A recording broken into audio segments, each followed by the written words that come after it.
Thank you for watching, and remember to like this video and subscribe to my channel. Thank you for your support. Ida is not done yet. And we've got another exhausting day ahead for the survivors of Hurricane Ida in Louisiana. Few of them have power. Many of them have lost their homes. Meteorologist Kevin Wooten is on the ground in Jefferson Parish, just south of New Orleans. Water, it's going to be a slow and challenging process. Hello and welcome to America's meteorologist Felicia alongside hurricane and storm expert Dr. Greg Postel. As Ida pulls away from the south, the northeast is preparing for hours of heavy rain, causing a major concern for flash flooding. So we want to get right over to Dr. Postel for the very latest. And coming up next hour, the Weather Channel's Justin Michaels will have more on the recovery efforts in Laplace, Louisiana.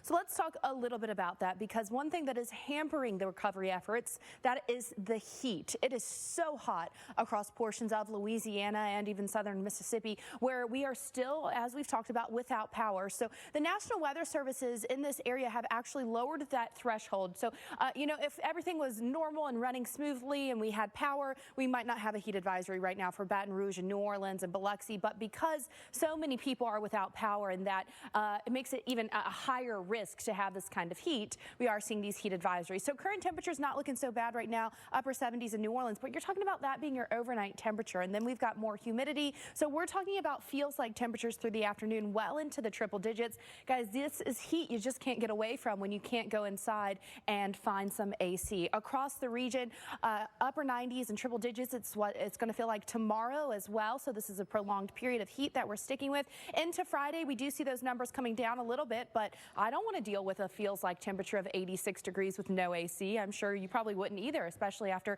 days of this, after cleanup as well. The heat doesn't stop there, though. Texarkana, Tulsa, Dallas, you guys are included in those heat alerts today. You can see why. We've got heat indices, or feels like temperatures, well into the triple digits across the southern plains and the southern Gulf Coast. Dr. Postel.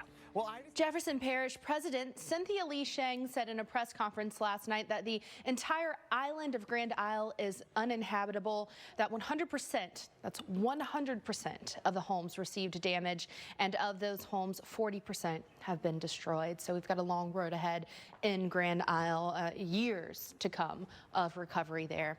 Now let's talk about where Ida is headed, because it's going to bring its tropical moisture to the northeast, the mid-Atlantic, all the way up into New England as we move through tomorrow. You can see the flood alerts that we have ongoing here from West Virginia through Pennsylvania, the Jersey Shore, all the way up into Massachusetts. We are looking at a high likelihood of some flash flooding in this red shaded area, but anywhere shaded, even in the green, flash flooding is possible today, especially when we're talking about the tropical moisture that we're going to be seeing for most of the day in a lot of these places. We're really going to see those totals becoming impressive across the northern Appalachians, eastern Pennsylvania here, up through the southern portions of the Hudson Valley, all the way in to places like Boston, Hartford getting in on that as well. New London, you guys are going to get some heavy rain out of this. We're already seeing some flash flood alerts popping up across Pennsylvania and West Virginia, and it gets really problematic here when you get it into these highly populated urban areas like Philadelphia. A flash flood warning now for Philly,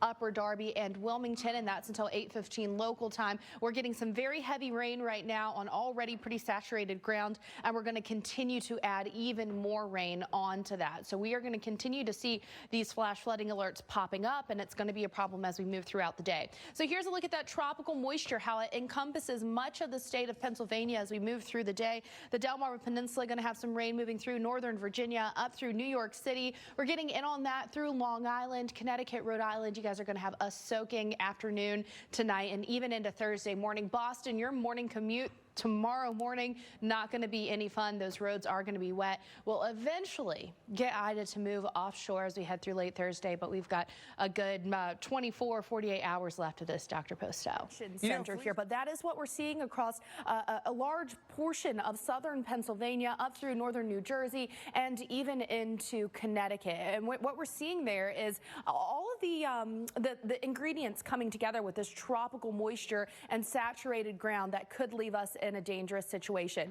Now, I want to really point this out here. So we've got one swath here in eastern Pennsylvania of 5 to 8 inches and a larger swath of 3 to 5 inches.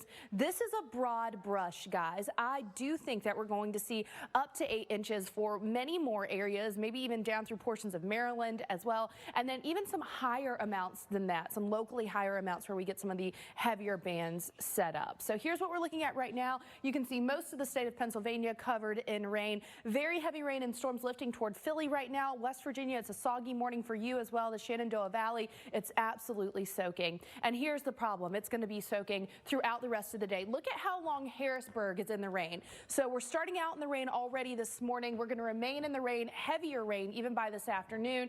And then even into 9, 10 o'clock tonight, we're still seeing some rain around Harrisburg, but it does fill in across New England and eventually exiting as we head through the day on Thursday. But we've got quite some time, the whole day pretty much, Dr. Postel, to continue dealing with Ida. Yeah, we do.